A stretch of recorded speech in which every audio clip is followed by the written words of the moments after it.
Tony Khan disappointed with AEW media rights offer. Plus, another WWE star contract is expiring soon. And we have an update on an injured WWE star. It's all in the Cultaholic Wrestling News right now.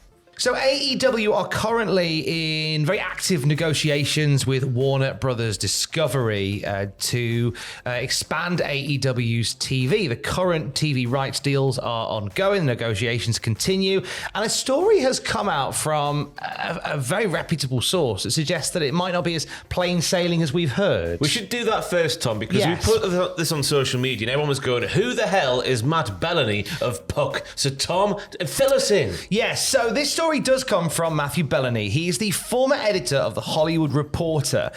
He's a writer on Puck's Mailroom newsletter. Now, Puck is a decently large media company that covers politics, they cover media rights for sports, they cover stuff for Hollywood and Wall Street. They were the ones that covered WWE's sale to Endeavor when that was all coming through as well. So the reason that we're talking about this, especially so, is because it does come from a reputable source, and that is why we are bringing it to light. So the story, both WBD and TNT sports bosses really want to keep AEW programming on the channels, but Tony Khan is, quote, disappointed with the current offer on the table from Warner Brothers Discovery. This comes from Matthew Bellamy. They're currently locked in a very exclusive negotiating window until July, but apparently the deal isn't as good as Tony was hoping. Yeah, Bellamy noted that WBD losing AEW could cause a further headache for David Zaslav, with the media conglomerate looking likely to lose out on a TV deal with the NBA. That would be devastating to lose the NBA and potentially AEW. I'm not saying that's going to happen, but potentially. An arrival bidder for AEW programming when the exclusive negotiating expires could further push Zaslav into hot water in his cable carriage deals. One element of the talks between AEW and WBD has reportedly revolved around the streaming platform Max, with Zaslav and co. really interested in adding AEW pay-per-views to there. And I think for one thing that I think AEW really needs is some sort of in-house streaming proposition, i.e. somewhere you can watch old episodes of Dynamite away from Triller or as it was, or Bleacher Report as it was for a while as well. They need something like that, and this is a big part of the deal. AEW programming that already airs on TNT and TBS, Dynamite on Wednesday, Rampage on Friday, Collision on Saturday, all of those are currently in play. And Tony Khan has insisted, even in recent days with Sports Illustrated, it's worth pointing out that Tony Khan has said to the AEW and Warner Brothers are having great talks. Warner Brothers Discovery and AEW looking to secure a tremendous deal. Talks have not completed yet, and wanted to point out that Tony's been saying that very publicly, but this report kind of goes against that idea that it's been as smooth sailing as it's made out to be. Yeah, but it also is in line with something Dave Meltzer put out there a while ago, saying that July would be the sort of, whether it happens or not sort of timeline for AEW. So that all makes sense in terms of what Baloney's reporting. It's not baloney. He's reporting, and also Meltzer earlier in the year as well. But I think the positive thing is the fact if it wasn't going to happen, we would know that by now. So the fact it's still going on, there's still hope there for AEW and Tony Khan, if that story's right there, to get the deal that he wants. Maybe he'll get a little bit less money, but still, if he gets a deal, I mean, surely if they're going to lose the NBA as well, that would put AEW in a stronger position, you would think. You'd think, because they would be keen to keep more live programming. A lot of eyes, more so outside the wrestling world as well, are watching what WWE does with Netflix. Because we talked about this when the deal broke last year, in the sense that when WWE moves over to Netflix, that means a major live program is coming out of a streaming platform such as Netflix, and something that Netflix have been desperately trying to get right for a while now. And if this works, we could see a lot of live programming leave cable and go to streaming platforms as proof of concept, and that would be really damaging to cable. Yeah. Seems like TV's old-fashioned now. It's old hat. It's almost like TV's old-fashioned. But then having said that, with Netflix now adding adverts in between programs, maybe TV is back, but not.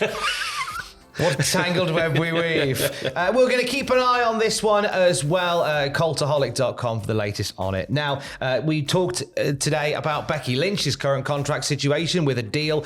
Time of recording, up this weekend, we can see Becky Lynch go. Another WWE talent has a deal that is nearly over. Ratio this, bitch. That's what Dijak might have said to Triple H when Triple H was like, we'll offer you 125 G's as a downside and all your stuff on top. Ratio this, bitch. And then Triple H was like, oh, we might pull the offer. But no, Dijak, on a more serious note, he loves a ratio on Twitter, so he does. Dijak's contract is the one that is reportedly up, coming up soon. Fightful's Corey Brennan reports that he has just over a month left on said contract.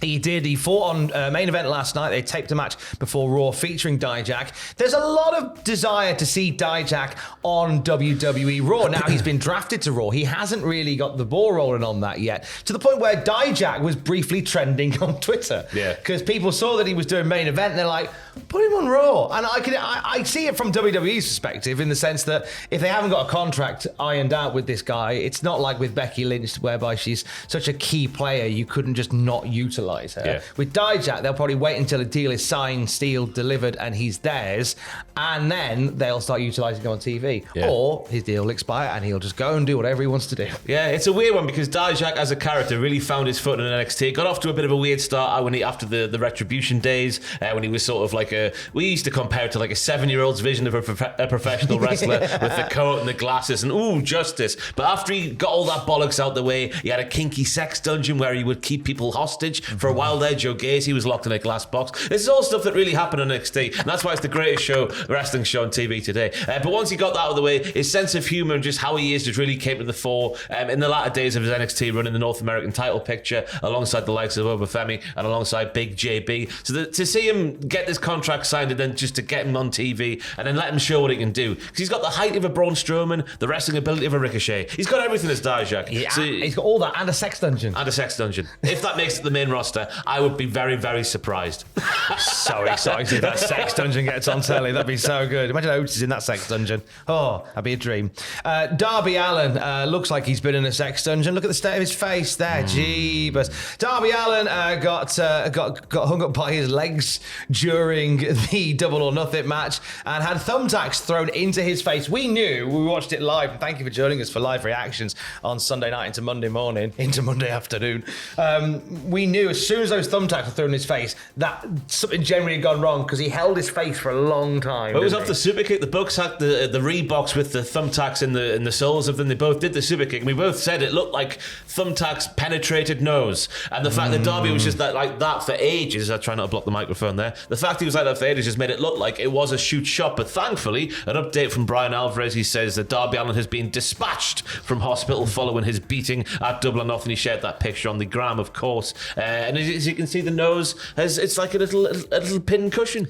No, lots of little holes. Yeah, it's a strong one. I meant to write discharged there as opposed. That's on me. That is. I wrote that. I guess you can be dispatched from hospital, but discharged is the one that you need to Darby be. probably asked, right? I reckon Darby might have seen a corridor in the hospital with a double door at the very end, there, like I saw a little balcony there. He's going, you know what? Just throw me out there. Dispatch me out of that door. Darby Allin got shot out of a cannon from the nearby hospital today, and he's fine until he landed. And we'll give you an update on a WWE name as well whilst we are here. Someone who's not been on TV since February. Shotzi got injured during the NXT title match. It was revealed that she'd suffered a torn ACL, and there was a long road for recovery for Shotzi. She missed out on the draft, which made her a free agent. She's not currently assigned to either Raw or SmackDown or NXT at this point, but she has shared an update on the gram. Yeah, she's been on the gram saying, in Mexico to finally get the stem cells I've been wanting since I hurt my back 2.5 years ago. Realising that my knee injury has given me the opportunity to finally heal my back has been a huge silver lining. Thank you, Rejuve System. It's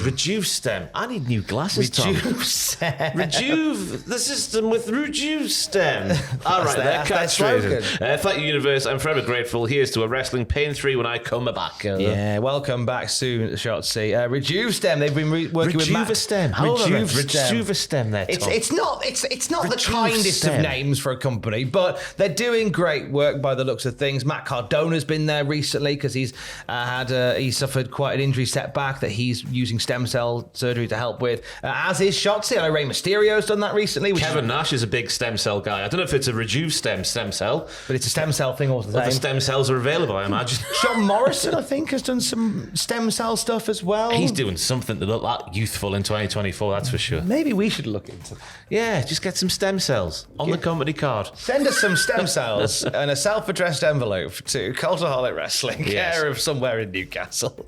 And for the latest wrestling news throughout the day, of course, you can check out cultaholic.com. Stay safe. Love you. Bye.